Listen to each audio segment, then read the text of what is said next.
Bienvenidos, saludos cordiales a todos. A continuación les hablaremos sobre encargo de aseguramiento o NIA 100. Primero que todo, ¿qué es aseguramiento? Aseguramiento es el aprendizaje de los estándares de aseguramiento internacional de la información o de la auditoría. El aseguramiento es propio del contador público. Las normas de aseguramiento son llamadas NIA. Estas son el conjunto de estándares internacionales de la auditoría de la profesión contable. ¿Qué es un encargo de aseguramiento? Es en el que el profesional ejerciente tiene como objetivo obtener evidencia suficiente y adecuada que le permita expresar una conclusión cuyo fin es incrementar el grado de confianza de los usuarios a quienes le destina el informe, distinto de las partes responsables acerca del resultado de la medida o evaluación de una materia subyacente objeto de análisis sobre la base de los criterios. El objetivo principal del encargo de aseguramiento no es más sino suministrar con calidad la información financiera, garantizando que ésta sea verificable, confiable y pertinente para la toma de decisiones en la organización o en la empresa. Los elementos de un encargo de aseguramiento. Primero, implica una relación de tres partes. Un profesional ejerciente. Este es la persona o grupo de personas que realizan el encargo. Una parte responsable. Es la parte que responde por la materia subyacente objeto de análisis, es decir, la parte contratante. Un usuario propuesto. Estos usuarios son a quienes se destina la información o el informe. Son las personas o la persona, organizaciones o grupo de personas que el profesional ejerciente prevé que va a utilizar el informe de aseguramiento. Las partes que intervienen en un encargo de aseguramiento. Como ya lo vimos anteriormente, la parte responsable, el medidor o evaluador y la parte contratante.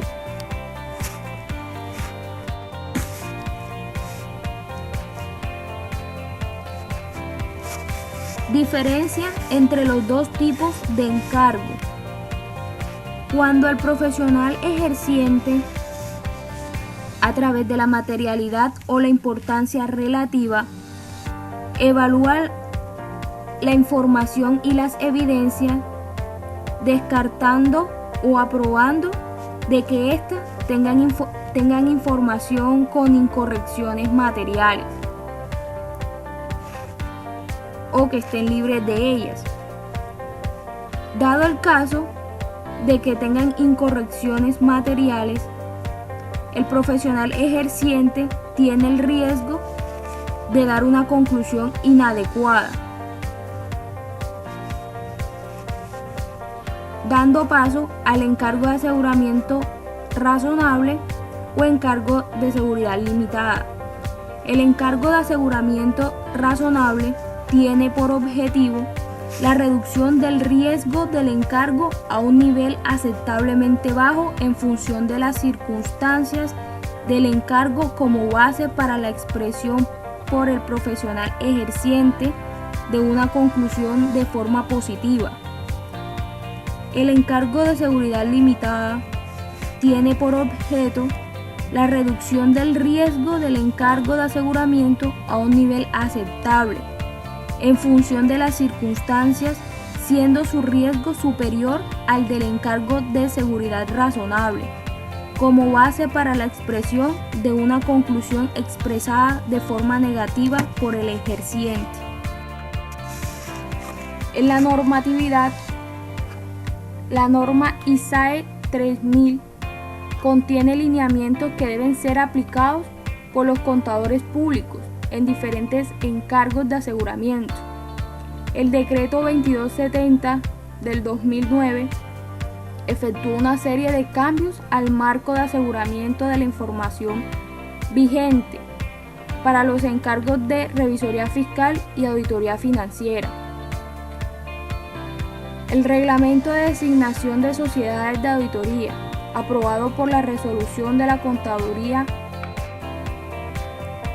las partes del encargo de aseguramiento. Recordemos que la carta de encargo o contrato de auditoría es el documento en el que se recoge el alcance y los objetivos del trabajo de auditoría a realizar o realizado por el profesional ejerciente.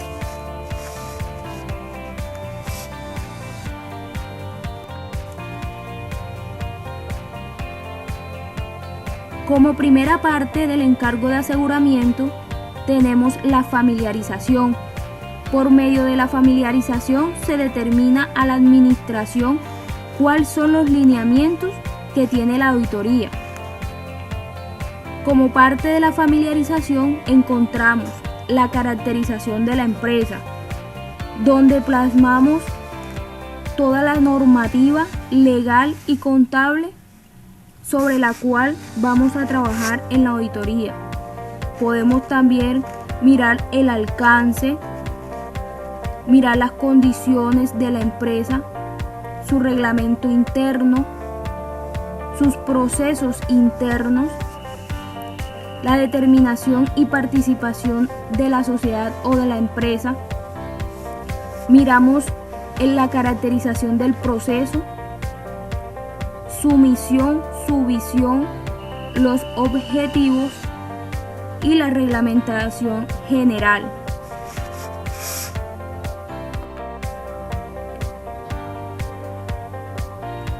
La familiarización encierra, como ya lo dijimos, la misión, la visión, también los valores corporativos, los principios y la filosofía corporativa, sus objetivos y las entidades de vigilancia y control que lo fiscalizan y lo regulan.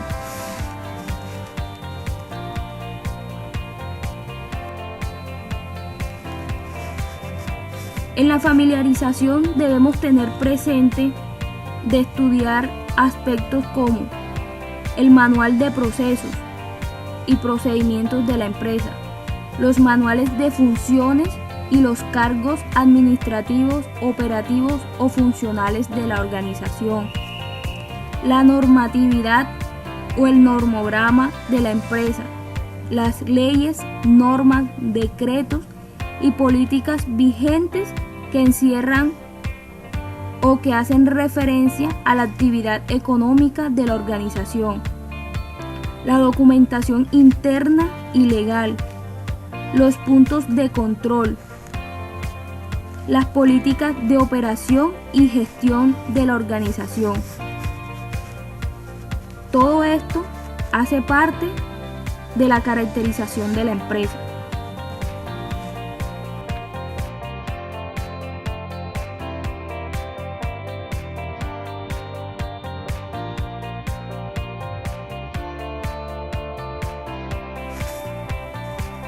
Como segunda parte del encargo de aseguramiento, tenemos el diagnóstico.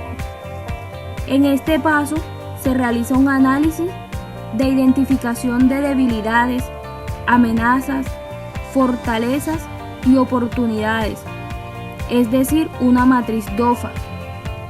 Luego, un diagnóstico de las amenazas y debilidades que se utilizarán para realizar la auditoría. Se realiza ese informe y ese análisis de la importancia y la afectación de las debilidades en la organización y cuáles son las restricciones que ésta tiene en los procesos y procedimientos de la empresa.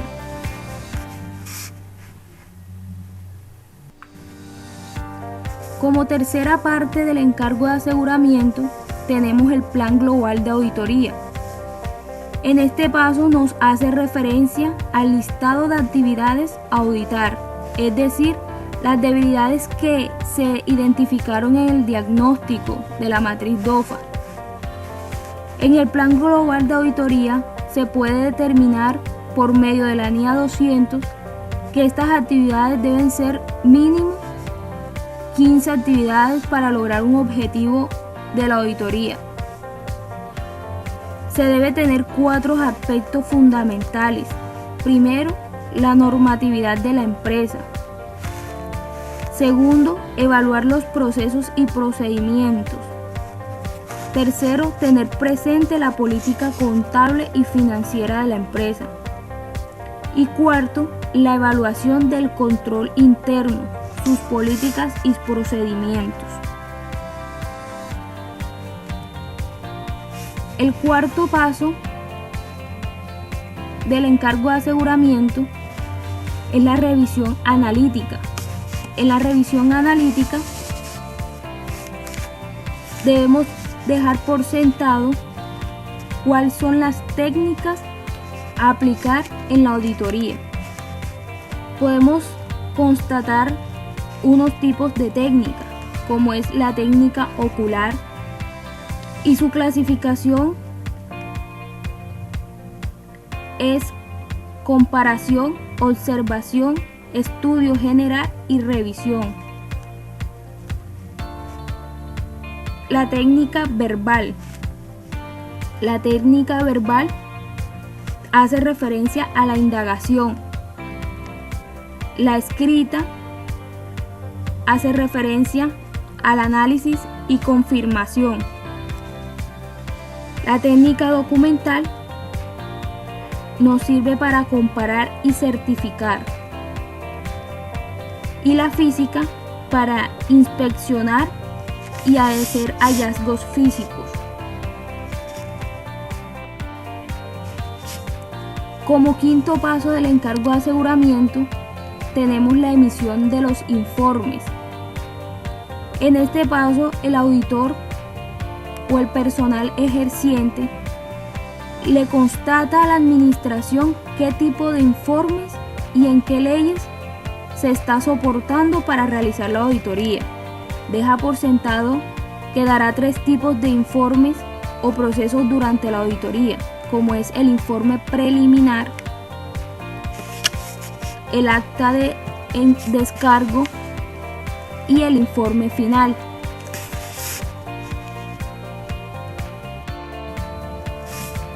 El sexto paso son las responsabilidades y limitaciones.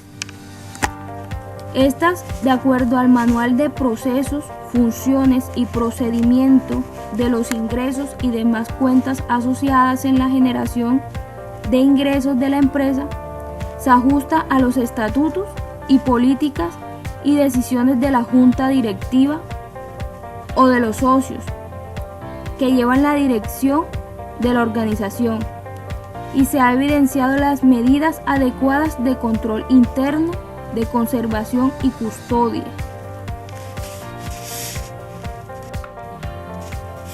Como séptimo paso, tenemos las responsabilidades y manifestaciones de los administradores.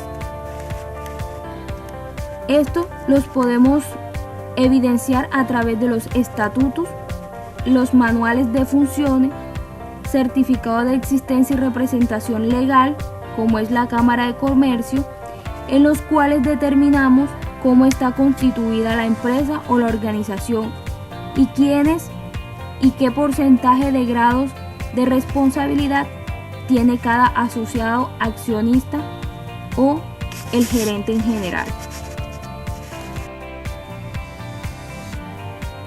Como octavo paso, tenemos la colaboración de la sociedad. Aquí determinamos o identificamos qué personas y de qué funciones en la organización nos ayudarán a realizar la auditoría o nos soportaremos en ella según sus procedimientos para realizar una adecuada auditoría. Como noveno paso, expresamos el equipo de trabajo, es decir, los profesionales a cargo de la auditoría con su respectivo soporte, como hojas de vida y tarjeta profesional. Como 10º paso, los honorarios y facturación, es decir, el contrato de prestación de servicio para los profesionales ejercientes. A continuación, veremos a través de un caso práctico de la empresa industrial IPS SAS los pasos detalladamente de un encargo de aseguramiento. Primero, la familiarización.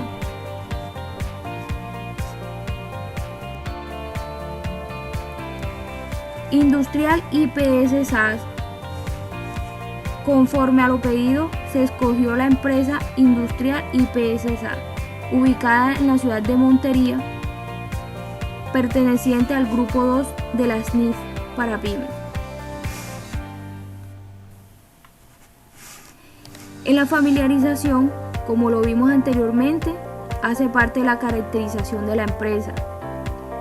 Aquí tomamos como referencia la Cámara de Comercio, donde vimos detalladamente la participación de los socios en la empresa, el RUT, los procesos, procedimientos, las políticas y las funciones internas. El normograma Industrial IPS SAS, tenemos en él la jerarquía de las leyes o de las normas que vamos a aplicar. Por ejemplo, las NIF para pyme, las NIC que regulan el tratamiento contable de las cuentas que vamos a auditar. Hacemos referencia a las leyes, la Ley 100 de 1993, el Decreto 614 de 1984, entre otras.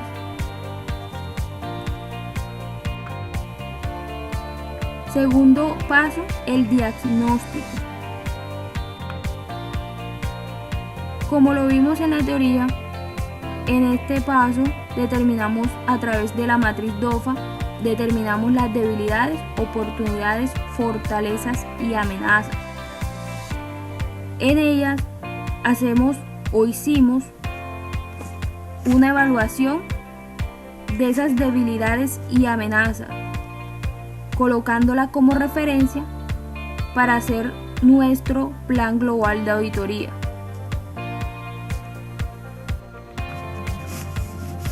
Con esta identificación de debilidades y amenazas, se hizo una lista de chequeo en la cual se determinaron esas restricciones que nos servirán para realizar la auditoría y elaborar nuestro plan global de auditoría.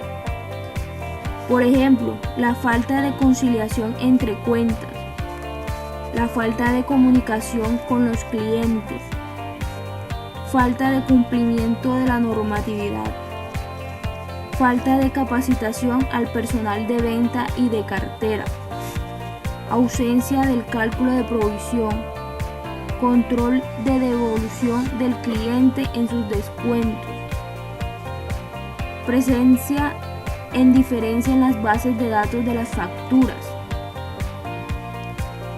y que no se realizan las provisiones correspondientes. Son restricciones que afectan los procesos y procedimientos de la cuenta auditada.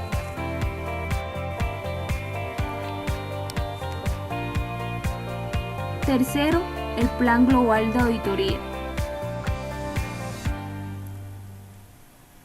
Se determina el proceso a realizar, por ejemplo, qué vamos a hacer, cómo lo vamos a hacer y a través de qué se va a realizar.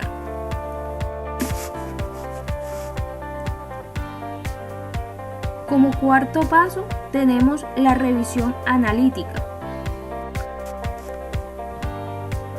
En la revisión analítica, el profesional a cargo deja por sentado el tipo de técnicas a aplicar en las actividades y la forma de clasificarlas.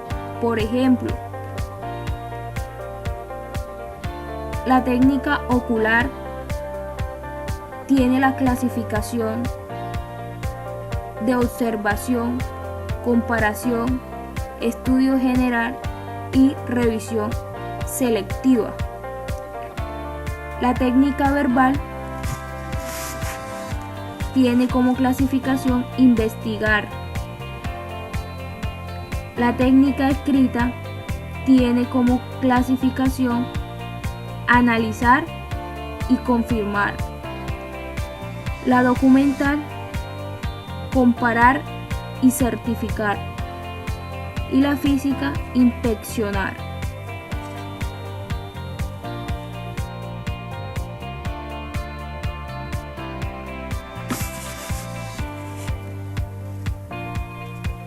Para ser un poco más claro, traemos unos ejemplos de las actividades a realizar y su respectiva técnica a aplicar.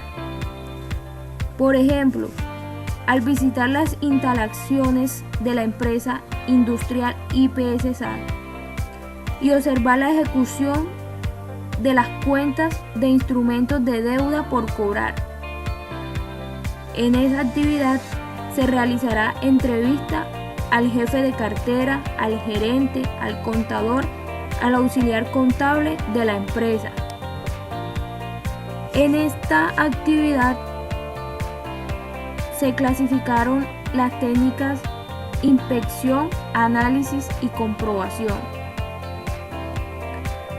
Al evaluar como segunda actividad el control interno en las cuentas de instrumentos financieros de deudas por cobrar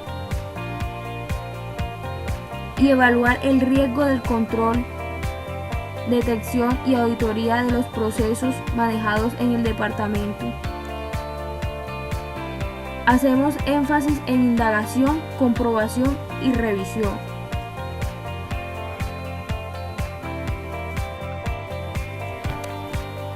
Como otros ejemplos de actividad, al revisar los soportes físicos, es decir, las facturas de las cuentas por cobrar y la información de las cuentas cliente, y también identificar los soportes que suministre la parte contable, estaríamos indagando, comprobando y revisando. Al verificar los flujos de cajas de la empresa, estaríamos indagando, comprobando y analizando la información. Al revisar la política de cartera, las facturas y hacer un análisis o una revisión de las cuentas o de la cartera en general,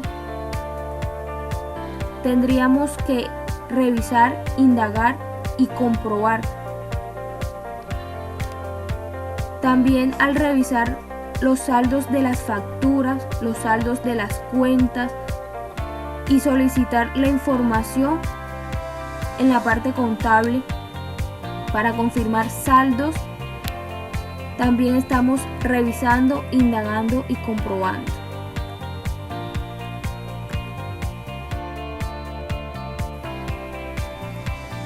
En el quinto paso, que es la emisión del informe,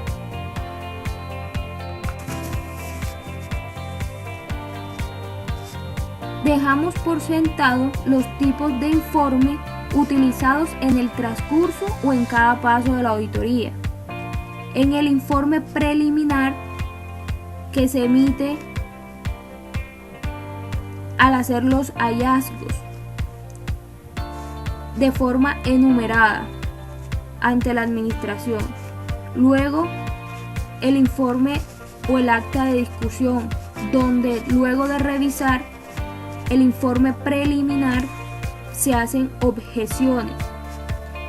Y al finalizar la auditoría, se emite el informe final ante la administración, en el cual, como lo vimos anteriormente, se hace el informe o se dice qué tipo o qué conclusión se evidencia de esa cuenta o ese proceso a auditar.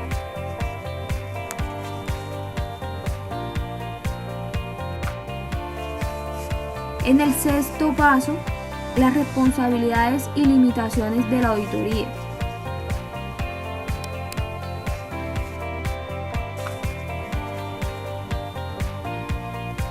En este paso, como lo vimos, el personal a cargo o el personal ejerciente detalla de forma cómo realizará la auditoría, las disposiciones de normas legales y vigentes, así como también la justificación de la normatividad interna de la empresa, basándose en ella para poder realizar la auditoría y hacer uso de los procesos y procedimientos, tanto así del control interno como también de las normas legales que lo cobijan.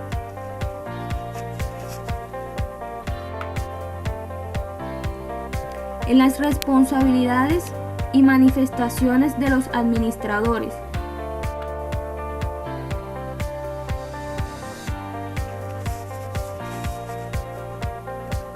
En las normas técnicas de auditoría exige que obtengan del órgano de administración una carta de manifestaciones sobre la contratación auditada, los resultados de mis pruebas de auditoría, las respuestas a mis consultas y la carta de manifestaciones constituyen la evidencia para emitir una opinión sobre las cuentas de instrumento financiero cartera.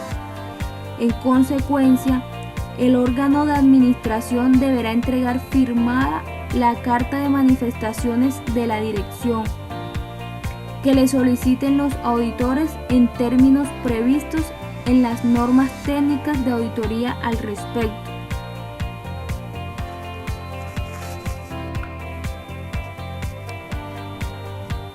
Como octavo paso, la colaboración de la sociedad.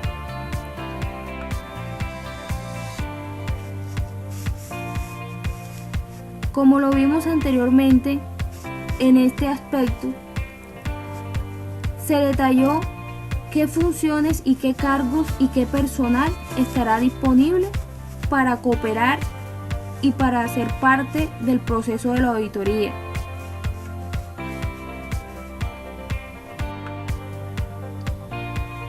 En el equipo de trabajo.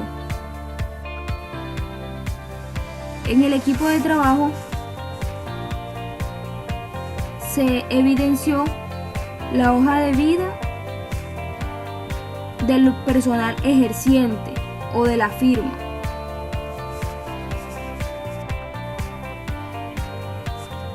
Y por último, determinamos el contrato de prestación de servicios,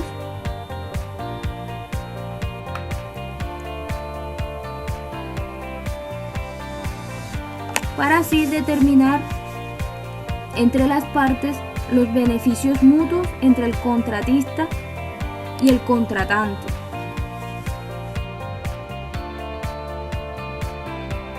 Muchas gracias.